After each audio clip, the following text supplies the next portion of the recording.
नमस्कार दोस्तों, स्वागत है आपके अपने YouTube चैनल आइडियल अड्डा में। दोस्तों आज के इस वीडियो में बात करेंगे एजुटेरिया के 5000 प्लस एमसीक्यू के प्रैक्टिस सेट नंबर 4 के बारे में। तो आइए, आज का पहला प्रश्न है, भारत में पर्यावरण संरक्षण अधिनियम कब पारित किया गया था? तो इसका सही ऑप्शन हो जाएगा ऑप्शन नंबर सी, 1986 में। अगला प्रश्न है, निम्नलिखित में से कौन एक कृत्रिम परितंत्र है? इसका सही आंसर हो जाएगा बगीचा, ऑप्शन नंबर बी, बगीचा। अगला प्रश्न है, निम्नलिखित में से कौन सर्वाधिक ग्रीन हाउस इफेक्ट करती है? तो इसका सही आंसर हो जाएगा जलवाष्प, ऑप्शन नंबर ए, जलवाष्प। भारत के मुख्य भूमि का दक्षिणतम बिंदु क्या है? इसका सही आंसर हो जाएगा ऑप्शन बी, कन्याकुमारी। अगला प्रश्न है, भारत में किस प्रकार का वन सर्वाधिक भाग में पाया जाता है? तो किस प्रकार का वन पाया जाता है? तो उष्ण कटिबंधीय पर्णपाती वन। इसका सही ऑप्शन हो जाएगा ऑप्शन नंबर बी, उष्ण कटिबंधीय पर्णपाती वन। अगला प्रश्न है, निम्नलिखित कथनों में से कौन सही है? इसमें चुनना है। इसमें दो स्टेटमेंट है। हिमालय के पश्चिम भाग की अपेक्षा पूर्वी भाग में अधिक विविधता पाई जाती है। दूसरा है, हिमालय के पश्चिमी भाग की अपेक्षा पूर्वी भाग की चौड़ाई अधिक है। तो इसका सही आंसर हो जाएगा ऑप्शन ए, केवल एक जो है सही है। सही ऑप्शन हो जाएगा ऑप्शन ए।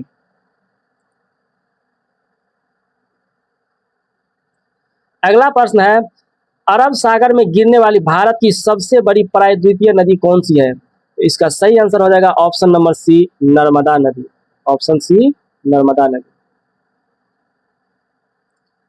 अगला प्रश्न है, चाय की खेती के लिए निम्न में से कौन सी मिट्टी सबसे उपयुक्त है? चाय की खेती के लिए सबसे उपयुक्त मिट्टी क्या है? तो ये हो जाएगा ऑप्शन नंबर ए, अम्लीय मिट्टी। इसका सही आंसर हो जाएगा ऑप्शन ए, अम्लीय मिट्टी। अगला प्रश्न है, मानसून निर्वतन होता है, तो मानसून किसमें निर्वतन होता है? तो ऑप्शन नंबर डी, उत्तर पश्चिम भारत से बंगाल की खाड़ी। इसका सही आंसर हो जाएगा ऑप्शन नंबर डी। अगला प्रश्न है, वेनेजुएला की राजधानी कहाँ है? इसका सही आंसर हो जाएगा, वेनेजुएला की राजधानी कहाँ है? काराकस। इसका सही आंसर हो जाएगा ऑप्शन ए, काराकस। अगला प्रश्न है, निम्नलिखित में कौन सुमेलित नहीं है? इसका सही आंसर हो जाएगा ऑप्शन डी, अमेरिका बागियो, ये सुमेलित नहीं है। भारत चक्रवात, ये सुमेलित है, भारत में चक्रवात आता है। चीन टाइफून, ऑस्ट्रेलिया में विली विली, ये अमेरिका में बागी सुमेलित नहीं है। अगला प्रश्न है, कोरल रीफ या प्रवाल भित्ति मुख्यतः कहाँ पाई जाती है? इसका सही आंसर हो जाएगा ऑप्शन नंबर सी, कर्क एवं मकर रेखा के बीच। कोरल रीफ में प्रवाल भित्ति पाया जाता है कर्क रेखा एवं मकर रेखा के बीच। अगला प्रश्न है, स्वर्ण सिंह समिति का संबंध है, स्वर्ण सिंह समिति का संबंध किससे है? इसका मेन संबंध है मूल कर्तव्यों से। भारत के संविधान में कितना मूल कर्तव्य है? आप लोग कमेंट करके बताएं।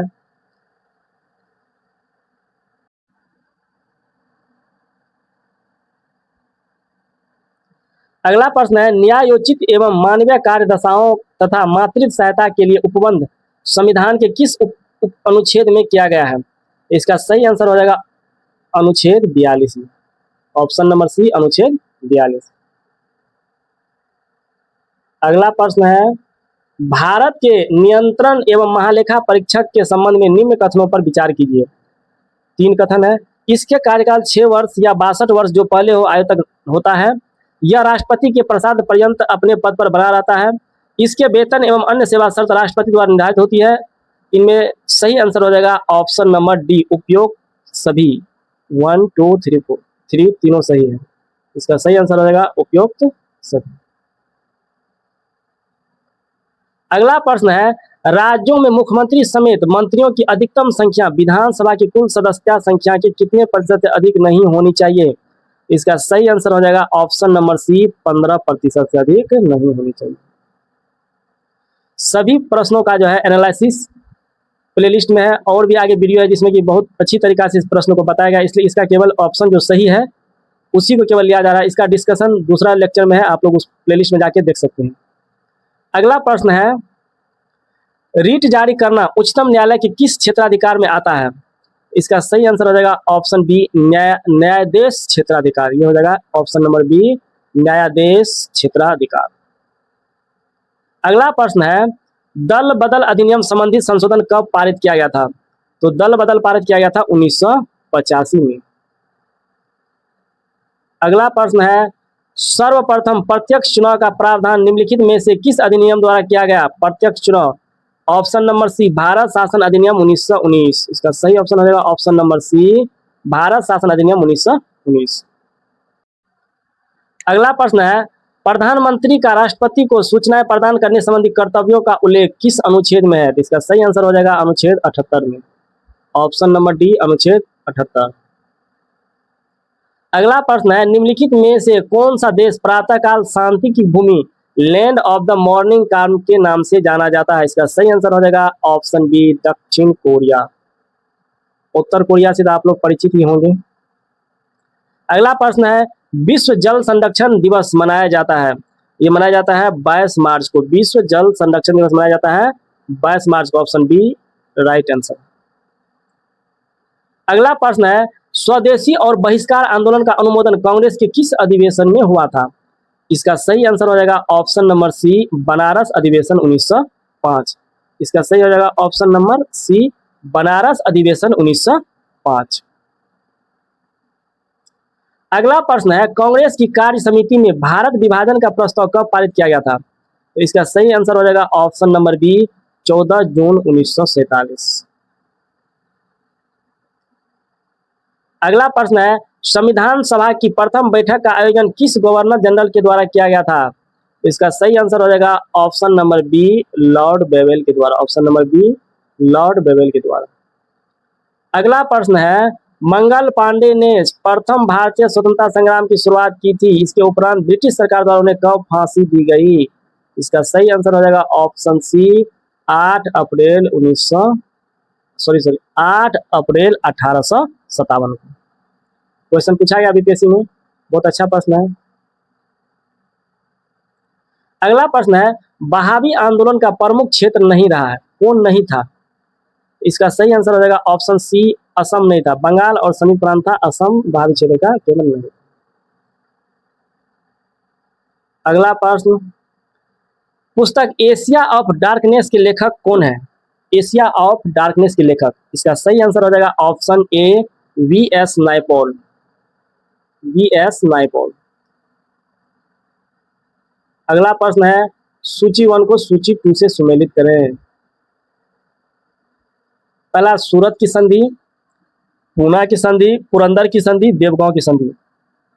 तो इसका सही आंसर हो जाएगा ऑप्शन नंबर सी। सूरत की संधि हुआ था 1775 में, पूना की संधि हुआ था 1817 में, और पुरंदर की संधि हुआ था 1665 में, और देवगांव का संधि हुआ था 1803 में। इसका सही ऑप्शन है ऑप्शन नंबर सी।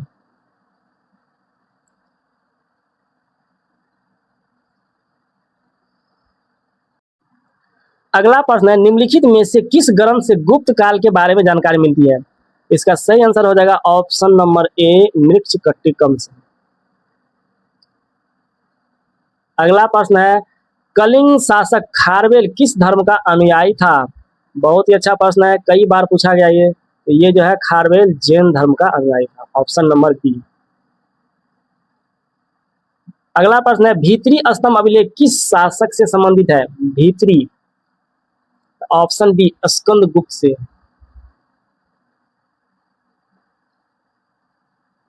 प्रश्न नंबर 33 दक्षिण भारत में स्थित कैलाशनाथ मंदिर किस शासकों के द्वारा निर्मित है? दक्षिण भारत का कैलाशनाथ मंदिर किसके द्वारा है? तो इसका सही ऑप्शन हो जाएगा ऑप्शन बी पल्लव शासक के द्वारा। ये था ऑप्शन नंबर बी पल्लव शासक के द्वारा। क्वेश्चन नंबर 34 सिकंदर की मृत्यु के बाद भारत ने अपनी गर्दन से दासता का जुआ उतार फेंका, साथ ही अपने गवर्नरों की हत्या कर दी। इस मुक्ति युद्ध का नायक सेंड्रोकोटस था। चंद्रगुप्त के विषय में यह किसने लिखा? इसका सही आंसर हो जाएगा ऑप्शन नंबर बी एरियन ने। किसने लिखा था? एरियन ने। अगला प्रश्न है ध्वनि का प्रभाव मानव के मस्तिष्क में संवेदन किसके समय तक रहता है? इसका सही आंसर हो जाएगा ऑप्शन बी 1/10 सेकेंड। ये क्वेश्चन एनटीपीसी और ग्रुप डी दोनों में पूछा गया है। अगला प्रश्न है, नेत्र में प्रवेश करने वाले प्रकाश की मात्रा का नियंत्रण निम्न में से किस अंग द्वारा किया जाता है? नेत्र में प्रवेश करने वाले प्रकाश, इसका सही ऑप्शन हो जाएगा ऑप्शन नंबर डी, आइरिस के द्वारा। अगला प्रश्न है, रक्त की अशुद्धियां किस अंग में जाकर क्षमती है? इसका सही ऑप्शन हो जाएगा ऑप्शन नंबर बी, वृक्क में।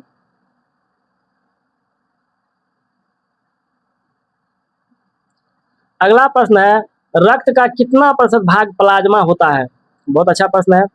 38 का सी, 55 से 60% भाग में क्या होता है? रक्त में प्लाज्मा पाया जाता है। अगला प्रश्न है, एक पौधे पर पुष्पन होने के लिए उत्तरदायी हार्मोन है? इसका सही आंसर हो जाएगा ऑप्शन नंबर डी, फ्लोरिजीन। इसका सही आंसर हो जाएगा ऑप्शन डी, फ्लोरिजीन। अगला प्रश्न है, इंद्रधनुष किसके कारण होता है? इंद्रधनुष, इसका ऑप्शन हो जाएगा परावर्तन एंड अपवर्तन। अगला प्रश्न है, एक ही पदार्थ के अणुओं के बीच कार्यकारी आकर्षण बल को क्या कहा जाता है? इसका सही ऑप्शन हो जाएगा ऑप्शन डी, सहसंजक बल। ऑप्शन डी, सहसंजक बल। अगला प्रश्न है, किसी अभिक्रिया में भाग लेने वाले पदार्थ क्या कहलाते हैं? इसका सही आंसर हो जाएगा ऑप्शन नंबर सी, अभिकारक। ऑप्शन नंबर सी, अभिकारक।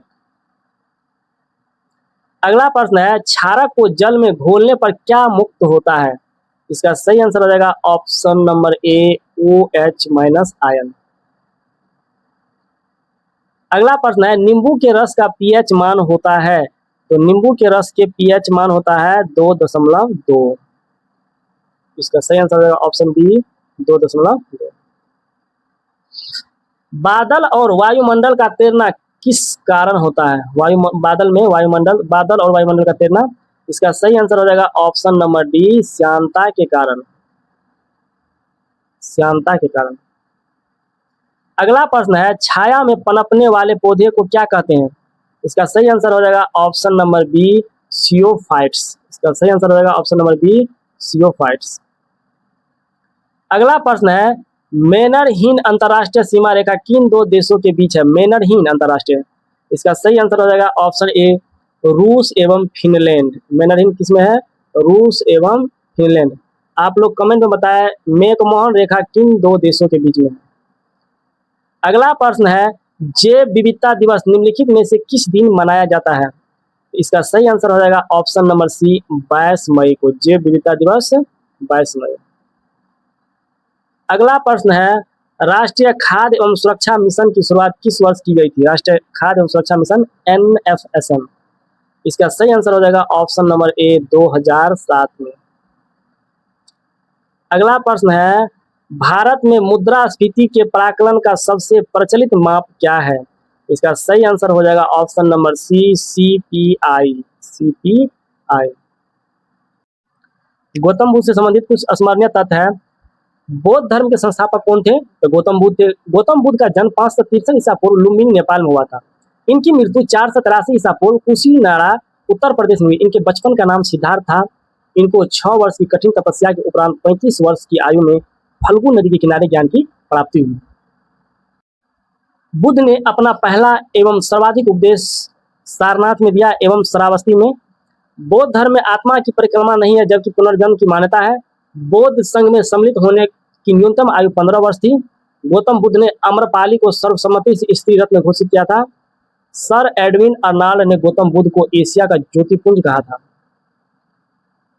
अब कुछ बौद्ध संगीति, चारों बौद्ध संगीति है उसके शासनकाल।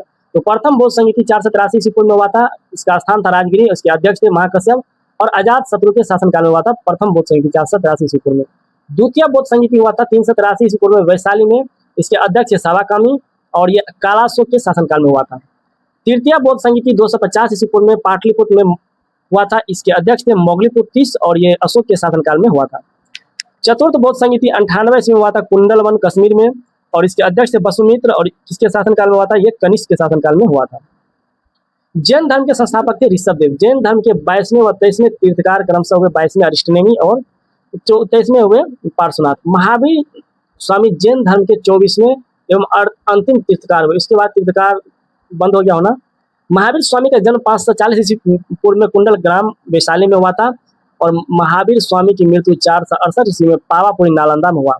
महावीर के बचपन का नाम वर्धमान था। इन्होंने 30 वर्ष की आयु में सन्यासी जीवन को स्वीकारा तथा 12 वर्षों की कठिन तपस्या के उपरांत रिज्जू पालिका नदी के तट पर साल वृक्ष के नीचे ज्ञान को प्राप्त हुआ। क्वेश्चन पूछा था किस वृक्ष के नीचे, तो ये होगा साल वृक्ष। किस नदी के तट पे, तो रिज्जू पालिका नदी के तट पे।